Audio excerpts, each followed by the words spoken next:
ونستعينه ونستغفره ونؤمن به ونتوكل عليه ونعوذ بالله من شرور أنفسنا ومن سيئات أعمالنا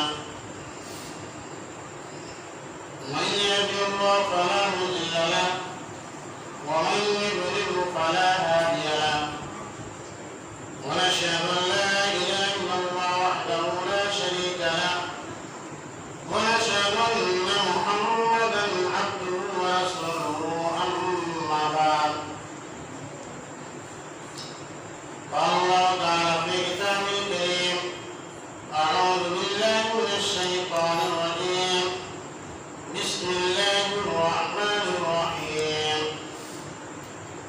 يا أيها الذين آمنوا أطيعوا الله وأطيعوا الرسول وأولي الأمر منكم فإن تنازعتم في شيء فردوا إلى الله. معزز سامعین کرام، میرے عزیز طلبا اور اسلامی خواتین میری ماں اور بہن، السلام علیکم ورحمۃ اللہ وبرکاتہ۔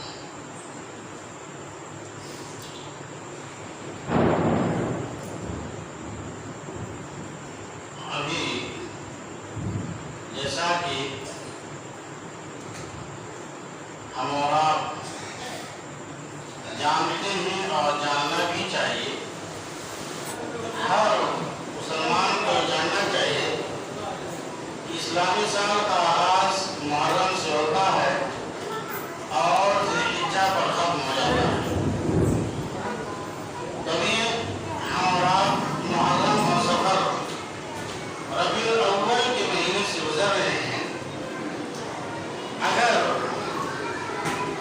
اس مہینے میں یہ پوچھا جائے کہ اس مہینے میں کس نبی کی پیدائش ہوئی، تو اکثر و بیشتر بچے جو دینی مدارس سے دور ہیں وہ نہیں بتا سکتے، وہ نہیں بتا پائیں گے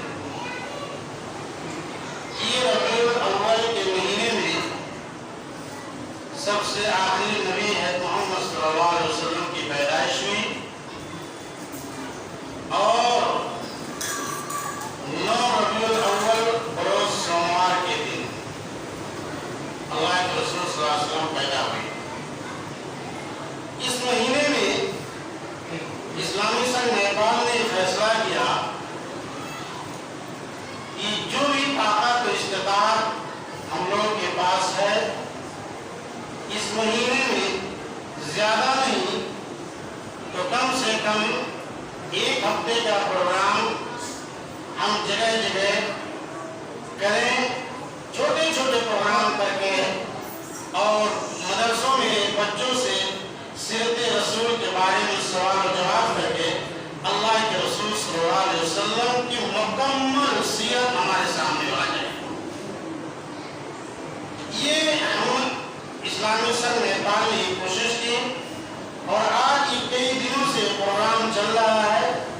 یہ پروگرام پکڑی میں ہوا، اس کے بعد تولیما میں ہوا، اس کے بعد خریم پور میں ہوا، اور اس کے بعد گزشتہ کل جو ہے مغرب بعد امیر صوبہ اسلامی سنگ نیپال نے بنکٹوا مرکز الہدایہ میں بچوں کے سامنے سیرت کے بارے میں سوال و جواب کر کے ان کے بارے میں بتایا گیا تاکہ وہ یاد کریں، اور وہ کچھ انعامات دے کر ہلکا پھلکا رغبت دلائی گئی، تاکہ ہم اور آپ جس نبی کے امتی ہیں، جس نبی کے ماننے والے ہیں، ان کی پوری زندگی پیدائش سے لے کر اور ان کے پیغام تک اور اس کے بعد کی زندگی ہمارے سامنے رہے، اس لیے کہ ہم انہیں کے ماننے والے ہیں، انہیں کے نقش قدم پر چلنے والے ہیں، اور ہم اللہ کے رسول صلی اللہ